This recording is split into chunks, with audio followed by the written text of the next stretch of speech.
Hello everyone and welcome to today's video. In today's video, we'll be discussing what's going on in Israel and how this conflict may spread throughout the Middle East and beyond.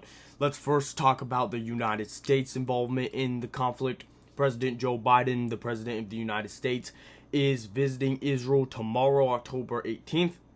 He will be visiting Israel.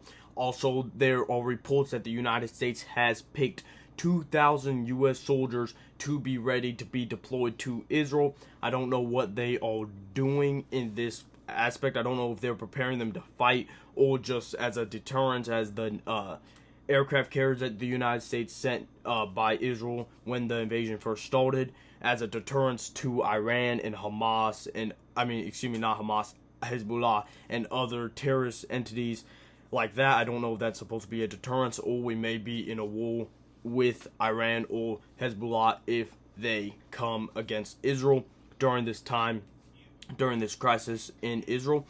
Anyway, the Russian plan basically for peace that they sent to the UN has been rejected by the UN, and the United States did mention that the plan did not mention Hamas. It did not condemn Hamas. In the whole entire Russian plan for peace with Israel and Palestine, Hamas was not even mentioned, and this is a pretty big deal because of the reason this war is going on. Hamas invaded Israel, Hamas committed atrocities and massacres in Israel, and the Russian peace plan isn't even going to mention or condemn Hamas.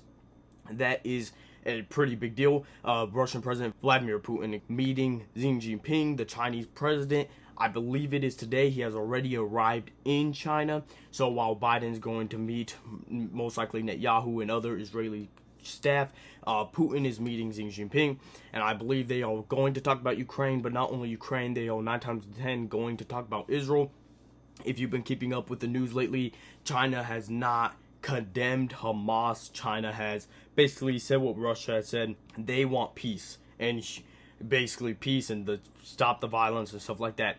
I believe at the end of this meeting, what you're going to see is Russia take a more anti-Israel approach, and Russia and China join forces with Iran, not to get in a war with Israel or anything like that, although that could be a possibility, to basically condemn Israel. Anybody that says Vladimir Putin, anybody that says Russia is a friend to Israel, at least the current Russian regime, does not know what they are talking about. Russia has a military alliance, a formal military alliance with Iran. Russia has yet to condemn Hamas's actions.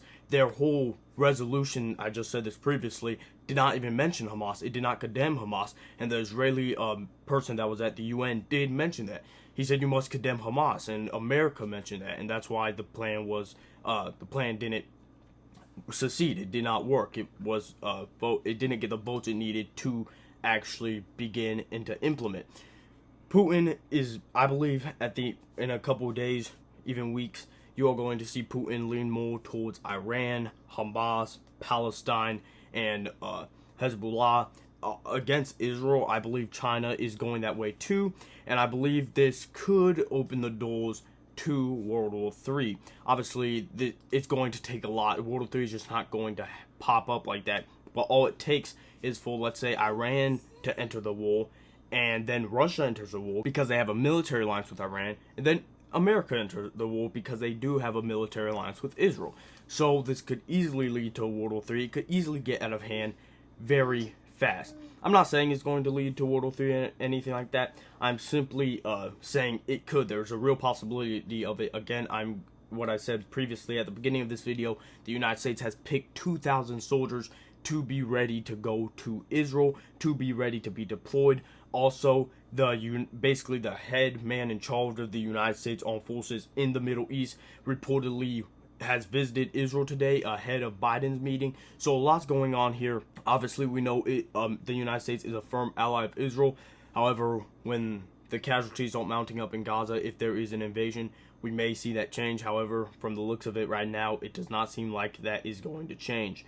President Joe Biden has said that he thinks Israel occupying Gaza would be a big mistake, but he did basically say Israel has a right to come into Gaza, obliterate Hamas, and make sure what happened on October 7th never happens again. So that's basically all what's going on in Israel. Also, there have been strikes. The Israelis posted this on their X account. There were strikes in Lebanon against Hezbollah, striking their vehicles and stuff like that. Hezbollah also claimed that they have destroyed an Israeli tank. So a lot of stuff going on there. That's basically what's happening in Israel, guys, today. Make sure you guys like this video. Comment your thoughts down below. Subscribe, join the Fact Army. Again, YouTube, I do not condone any violence, killing of civilians, nothing. I do not support anything like that. I'm simply reporting on what's going on in this unfortunate conflict. Bye.